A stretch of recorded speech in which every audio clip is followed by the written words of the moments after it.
So this is my first event at COP22, so I think it's a good start.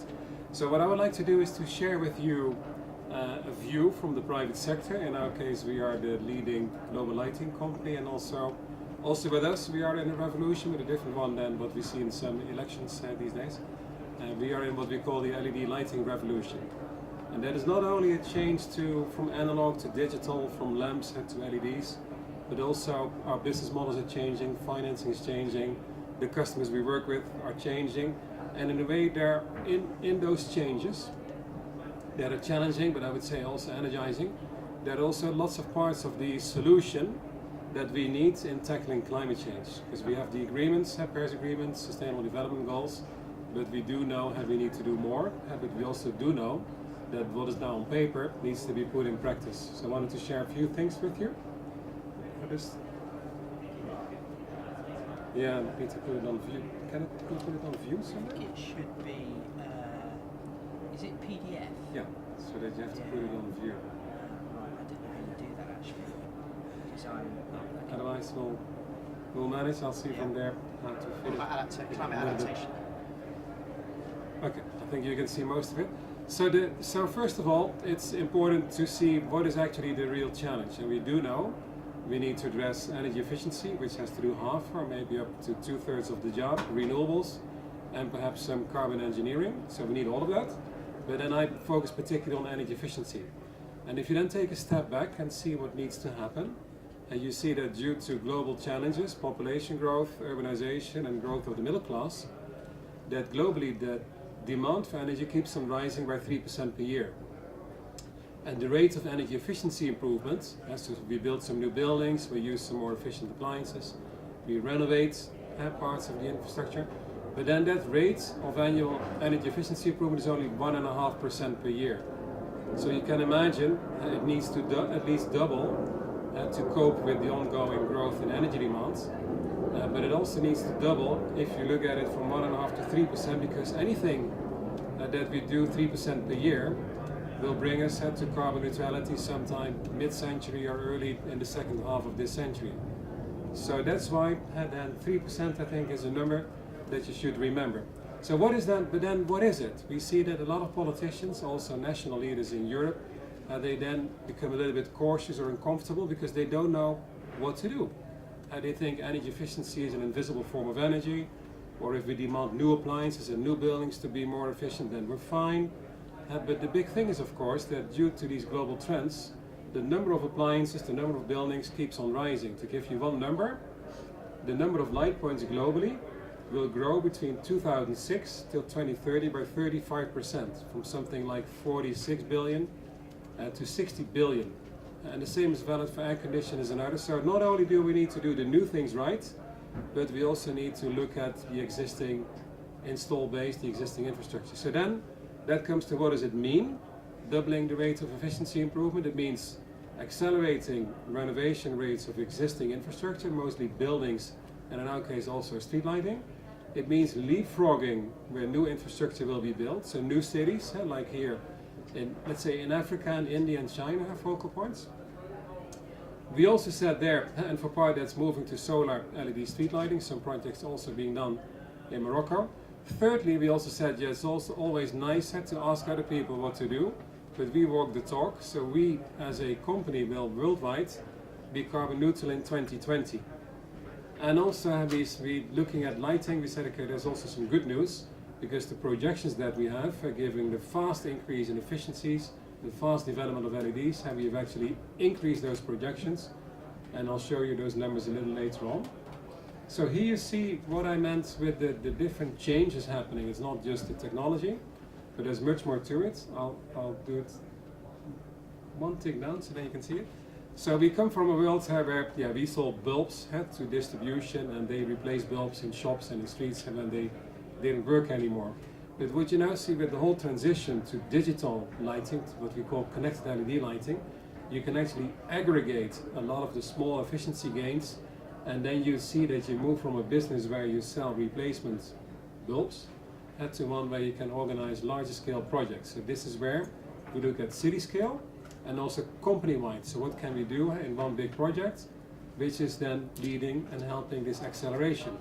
But it's also interesting because it makes it more advantageous for banks to finance because they have a bigger project, so they have lower transaction costs. So you see there the business models are changing. When projects become bigger, they can go faster. And also you see that we are including services. We are including light as a service. One project we did some months ago is Schiphol Airport, where the airport just bought per month the amount of light that they need. So they no longer buy the hardware, they just buy the service. So that also helps to overcome some of the initial hurdles. So giving you a few numbers also in view of time. So if we completely switch to connected, intelligent LED lighting, then by 2030 we can save the need for 1,250 power plants. So some countries will use that to switch off some old power plants or some different types of generation, let's say coal. We would avoid 1,400 megatons of carbon dioxide emissions, so that's about half, a little bit more than half of what the lighting sector would do in 2030, so that can be avoided. And we lower energy bills by 272 billion euros. And there you can imagine, for cities, half of the energy bill is public lighting, street lighting, public offices and schools. It's quite significant and it can be spent on other things. So here just quickly, I think phasing out incandescent light bulbs, you are, I think all markets this is happening or has happened. So this is something where we called on the phase out of incandescent light bulbs in December 2006. So also when we look back at existing commitments, we see that 10 years ago the market was only slowly changing.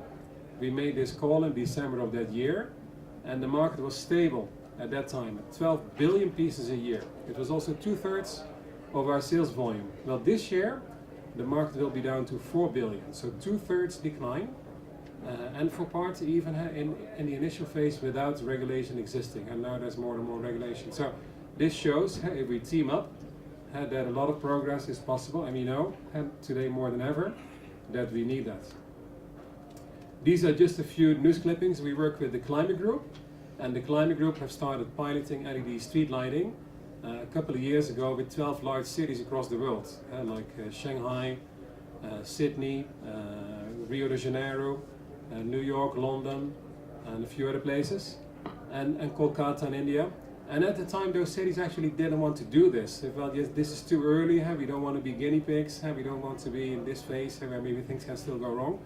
But having done those pilots, they're all extremely enthusiastic. So Mayor Bloomberg made a commitment, all LED street lighting in New York will be LED in 2017. Scotland, which is also a member of the Climate Group, said 2018. I think London said 2020. Based on the Kolkata example, Prime Minister Modi said all cities in India are moving. So again, an example that if you work together in public-private partnerships, that a lot is possible. I'll show you just two examples and then I'll round off. This is Los Angeles. So they converted to LED lighting some years ago, which were not ours, but then they installed LED lighting which was not smart, it was not connected. So about, I think a year and a half, 2 years ago, so we were engaged with the city of LA, and we showed that by making those light points intelligent, and in the US there's a space in the fixtures where you can include a connector node, let's say just a component, which we've done. Our team gave 20 to the mayor and said, well, let your installers drive into the city, plug them in anywhere, before they back, I will show you where those are. And they did, because you just open your laptop. I don't have it here on this picture, but then you see all the light points, they are dots, they get IP points, and you can manage the lighting. And they now save $10 million a year on electricity. And they can, of course, spend that on healthcare and education. This is an office in Amsterdam. It's called The Edge. It's built by OVG, and main tenant is Deloitte Consultancy. And they moved to connected LED lighting, also to smart climate control and a lot of other things. It's the most climate-friendly building in the world, and everybody of those companies wants to work there. So interestingly, what they saw is not only that they're carbon neutral, but also they saw an increase in floor space utilization, because previously 1,500 people worked there, and now 2,500, without arguing, because also the smart building can guide them to where there's space to work. So really amazing what can be done. So like I mentioned, so we will be carbon neutral by 2020. We are now 58% on the way. So we do that by implementing efficiency ourselves, by implementing renewables, and for logistics and travel, to compensate that and to look for projects that makes sense to do that. So this is the last one.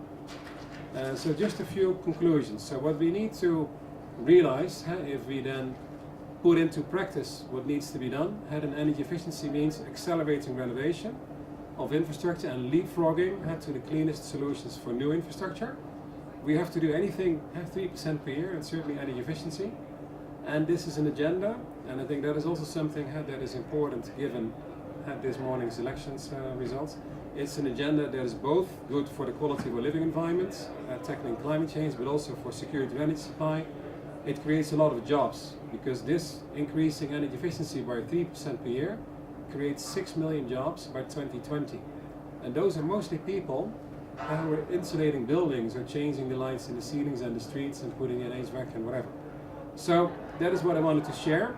And the little pyramid, the little triangle there shows that at the bottom level you see sectors. So that is where, as a lighting sector, we try to give an example and lead, and also of course learn from others, but then share that horizontally with other sectors, like buildings and transport, which is where we work together in the Energy Efficiency Accelerator platform. And then vertically with subnational governments, which is a strange word for cities, states and regions, and then with national and with the UN, also helping them to show to all members who have succeeded last December that this is possible, we can do it, technology exists, the willingness exists, and it has only benefits. So thank you.